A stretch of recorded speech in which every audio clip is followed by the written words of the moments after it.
Hi everyone, and hopefully welcome back to another video. Right off the bat, I can tell you that today is going to be another pink and pastel video. And this video is going to feature two very cute characters in EGL inspired fashion. And as you can see, I've already prepared a rough sketch with the fluffy skirt. Alright, so let's get started by sketching in a few more details.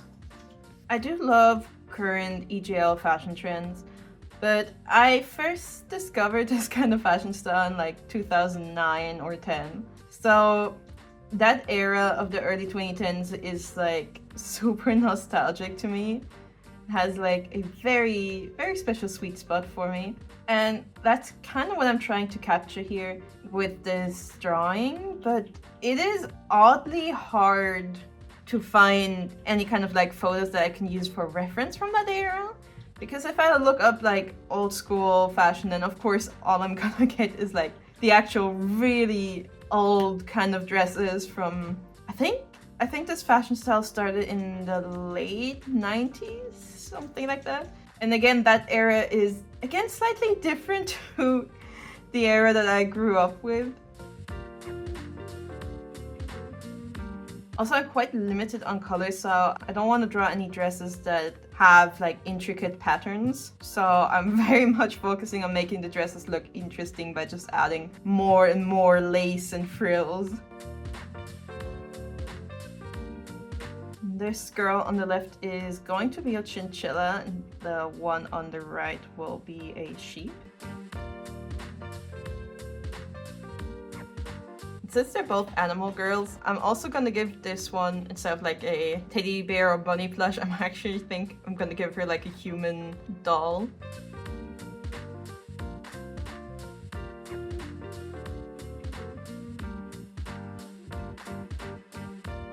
From the few reference images that I can find that are like catalog pictures, I'm kind of surprised that pretty much all of them just have very bland, straight hairstyles.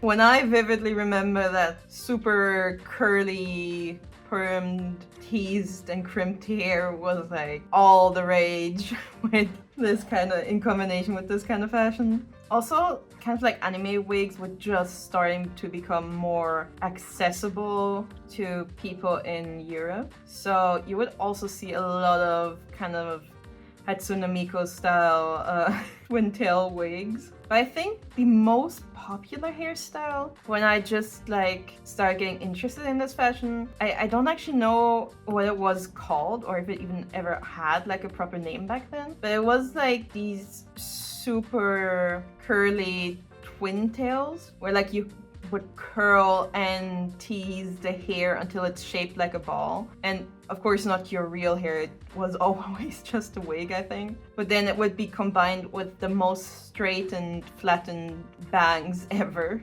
And I remember being so obsessed with that kind of hairstyle. I wanted a wig like that so bad. But since I was still young and online shopping was just about starting to take off, there was like no way that I would have been able to get my hands on a wig like that. In the case for this character though, or for both of these characters, I wanna pretend like it's the natural hair. I mean, they're already kind of fantasy furry characters, so I feel like pretending it's their real hair is fine. And also, since the one with the straight hair already has bangs, I don't want to give them to the one with the curly hair. And lately I've been very much enjoying drawing characters without bangs, or like very kind of like slick to the side kind of hair. I just think it's really cute to show off the forehead on them. Okay, so my pencil sketch is done, which means it is time to line these two. And of course I'm using my pink pen again. I don't yet know how I'm gonna spread out the colors, but I can worry about that once the line art is done.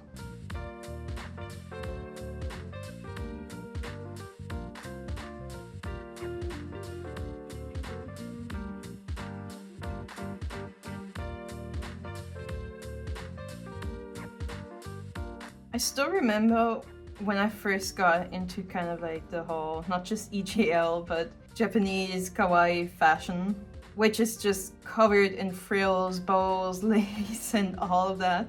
I still remember how much I used to struggle with drawing all that kind of stuff. And I had like whole sheets of paper where I just tried to practice drawing.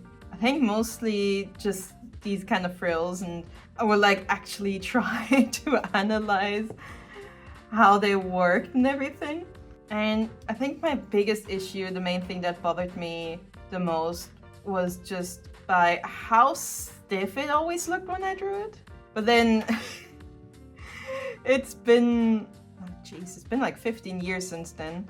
And I feel like at this point I've drawn so many cute Lolita inspired outfits that at this point drawing all this kind of stuff just became kind of like second nature to me. Like I really don't even have to think about it anymore. It's basically just muscle memory at this point. And younger me would be so jealous if she knew. Also, despite that, it's not hard, but it takes forever. It just takes forever to draw all this kind of stuff. Also, I think the most important lesson that I've learned just over the years is it really does not need to be perfect or super realistic, because if you just crowd your picture with lines, nobody will be able to tell that there are imperfections unless unless someone who wants to be really nitpicky is gonna look at your picture.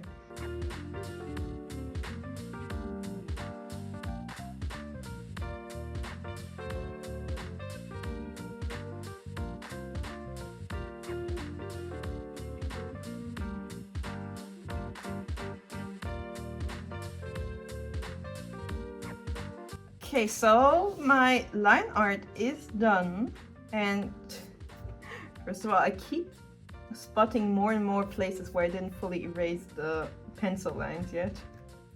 Now I gotta think about the colors, and since I only have 4 colors, I think I'm gonna split them up. So one color is gonna be for the character's body or fur, one color is gonna be for their head hair, and then the other 2 colors are gonna be their outfits. And yeah, technically all the little lace details tend to be white, but I kind of want to color them in, but I'm not entirely sure yet. Now the question is how I'm going to assign the colors to what and who.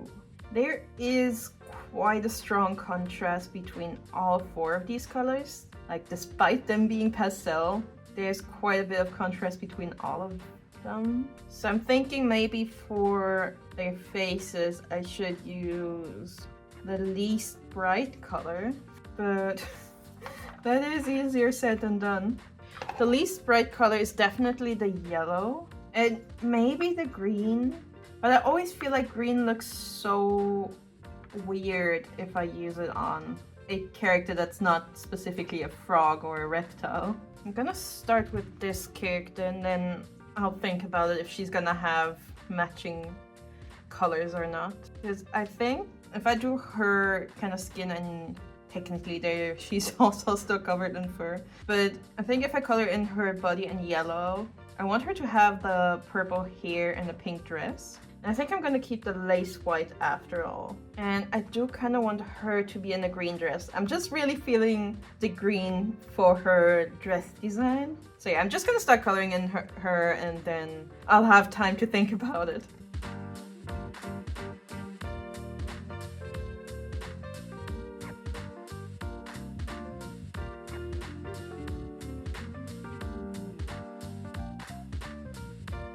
Since the sheep girl's not gonna be using any green, I think I'm gonna color her doll. Like, I'm gonna have her doll wear a green dress.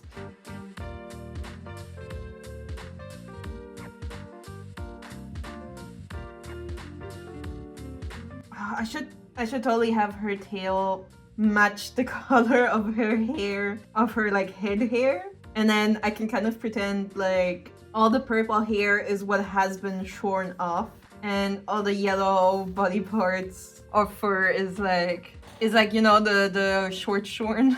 I don't know if there's like, I'm sure there's like a specific term for it, for the short hair on a sheep and then the fluffy wool on a sheep. I'm sure there's better terminology, but I hope you know what I mean. I'm also going to use this skin tone pen for the doll, since the doll is supposed to be human.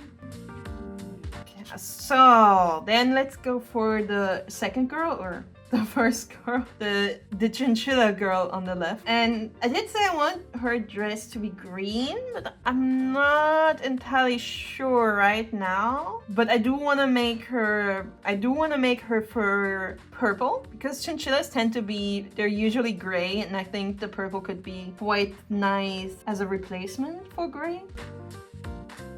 Yeah, I'm definitely sure about the purple. I mean, there's no turning back now, but I think the purple does look very cute.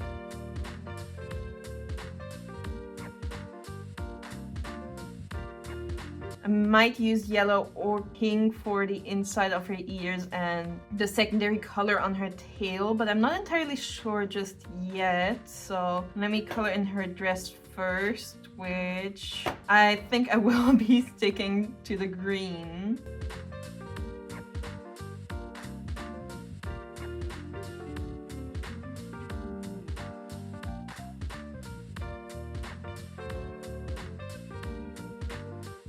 I personally, like in this EGL fashion and stuff, it's usually a dress with a blouse underneath. And personally, I prefer it if the dress and the blouse are not the same color. But since I've already done that on the sheep girl, I might actually color the chinchilla girl's blouse in green as well. I think for her socks, I absolutely love this in real life when people wear black shoes, cute kind of like Black Mary Jane style shoes with black socks underneath. I don't know, it's such a oddly specific thing, but I really love it in real life. But I feel like in art, it usually doesn't translate all that well, but since I already kind of did that thing with her blouse and the dress, I might also do that with the socks and shoes. I think the green pen is slowly dying out. I don't think the green pen's gonna last me another picture.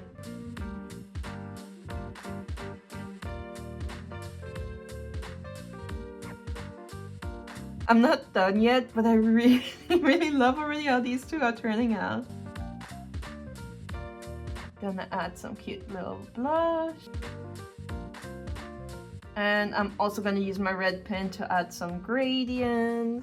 I've been doing that a lot lately, and I think it's really nice. It's like super easy to add like these gradients with the pencil, but I feel like they do a lot. And I think especially here where the skirt kind of layers, I think having a little bit of like kind of shadow gradient under each layer really helps distinguish them instead of just leaving them to look like one big pink mass. And of course she needs a little blush, and since you can see her neck a little more, also gonna need a lot more shading underneath her neck. The red shading on her pink hair looks so cute. Red and pink can be such a pretty combo. The red on the green does not look all that great. The red looks so much darker when layered on green compared to just the red on pink or red on purple. Here are my two cute sweet EGL Lolita girls. Is it sweet Lolita? Do pastel colors immediately make something sweet Lolita, or was sweet Lolita related to the pattern? I'm not sure, but anyway, here they are. I think they are very cute, and I also think the pink line art definitely works to their benefit, even though because this pen isn't waterproof, it did blur in a few bits and areas, but I don't think it'll be noticeable unless I point it out specifically. Also, just because it's been a really long time, I don't want to beg for it, but it would really mean a lot to me if somebody could tell me that these characters look cute. It's been a long time since somebody told me my characters or OCs look cute. I'm so sorry, this is so cringy. Anyway, thank you so much for watching. It really means a lot to me. And also, if you enjoyed this, watch my last 2 videos where I also made pastel art with pink outlines. So pretty much just the same color scheme but different subject matter, or sort of different subject matter. And that's it, I guess. Like, comment, and subscribe, and maybe even share my video with your friends. Only if you want to, no pressure. And I hope you're going to have an amazing weekend. Goodbye!